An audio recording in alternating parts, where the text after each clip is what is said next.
परीक्षांचा सीझन आणि मुलांना येणारं टेन्शन ह्याविषयी मानसिक कारणं काय असतात ती आपण पार्ट 1 मध्ये बघितली. पण तुम्ही असं नोटीस कराल की परीक्षा जसजशी जवळ येते तसतसं मुलं इतकी अफेक्ट व्हायला लागतात या टेन्शनमुळे की त्यांची भूक कमी होते, ते नीट जेवणं बंद करतात, ते एकाच जागी बसून खूप लॉंग अवर्स अभ्यास करत बसतात. साहजिकच त्यांचं चलनवलन बंद होतं, डोळ्यांवर ताण येतो, रात्रभर जागायला लागतात, त्यामुळे झोपेची सायकल सगळी डिस्टर्ब होते आणि मग खूप साऱ्या फिजिकल कंप्लेंट्स तयार व्हायला लागतात, मुलं दमायला लागतात, मेंदू थकतो आणि याचा सगळ्याचा परिणाम असा होतो की ज्या परीक्षेसाठी ही सगळी तयारी होत असते त्या परीक्षेतच परफॉर्म करण्याची त्यांची शारीरिक किंवा मानसिक दोन्ही स्थिती उरत नाही. त्यामुळे हे सगळे जे प्रयत्न असतात हे सगळे सेल्फ सॅबोटाजिंग ठरतात. मग हे कसं अवॉइड करायचं आणि मुलांना काय काळजी घ्यायला लावायची हे आपण आजच्या डिस्कशनमध्ये बघणार आहोत. सगळ्यात पहिल्यांदा आपल्याला ब्रेनचं थोडंसं फंक्शनिंग माहीत पाहिजे.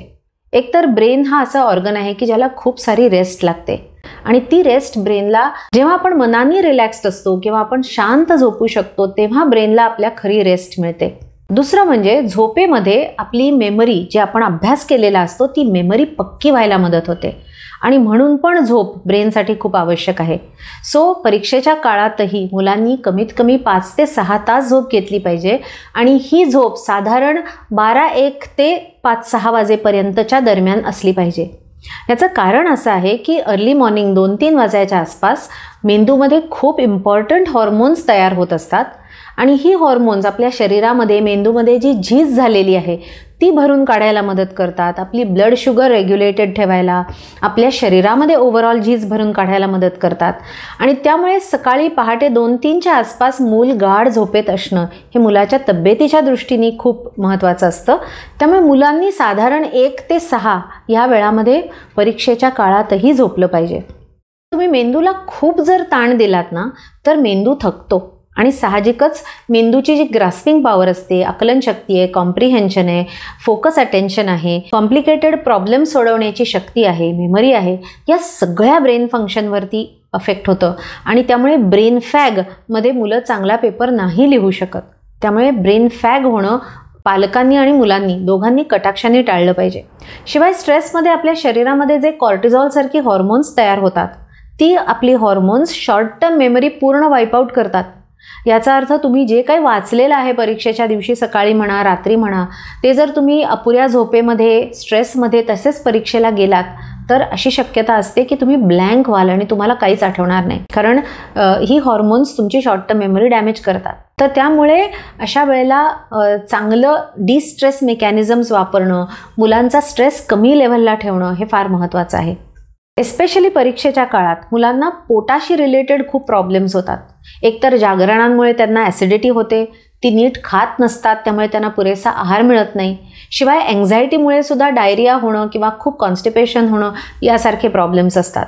त्यामुळे विशेषतः परीक्षेच्या काळात मुलांना न्यूट्रिशियस डाएट देणं आणि छोटे डाएट्स पण मल्टिपल टाइम्स देणं फार गरजेचं असतं, जेणेकरून त्यांचं पोटही रिकामं राहणार नाही, त्यांना एनर्जी चांगली मिळेल आणि त्यांना ॲसिडिटी नाही होणार. आणखीन एक म्हणजे मुलं जेव्हा एका जागी बसून सतत अभ्यास करत राहतात तेव्हा खूप स्ट्रेस बिल्ड होतो. सो मुलांना मध्ये मध्ये उठायला लावणं, त्यांना खिडकीपाशी उभं करून लांब वर बघायला लावणं जेणेकरून त्यांच्या डोळ्यांचे मसल्स रिलॅक्स होतील, त्यांना एक चक्कर मारायला लावणं ओपन एअरमध्ये किंवा खाली जस्ट वॉकला जायला लावणं, हलका फुलका व्यायाम काहीतरी करायला लावणं हे फार आवश्यक आहे. तर शरीराचं चलनवलन चांगलं चालू राहतं. सिरोटोनिनसारखी जी डिस्ट्रेस करणारी किंवा चांगला मूड तयार करणारी जी हॉर्मोन्स असतात ती आपल्या बॉडीमध्ये स्त्रवू शकतात आणि मुलांचा मूड चांगला राहतो.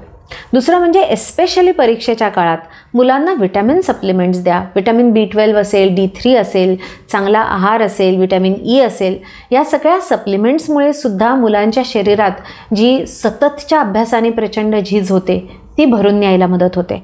थोडक्यात काय, परीक्षेच्या काळात मुलांना पालकांचा सपोर्ट असणं, पालकांनी मुलांच्या डाएटची, आहाराची काळजी घेणं आणि उलट याच काळात मुलांचं जे दैनंदिन रुटीन आहे ते हलकं फुलकं डिस्ट्रेस्ड ठेवणं, मुलांची गप्पा मारणं, त्यांना थोडासा वेळ काहीतरी व्यायाम, काहीतरी रिक्रिएशन देणं, जेणेकरून त्यांचा मेंदू फ्रेश राहील आणि त्यांनी वर्षभर जो अभ्यास केला आहे तो त्यांना रिप्रोड्यूस करता येईल, हे या काळात फार महत्त्वाची गरज आहे.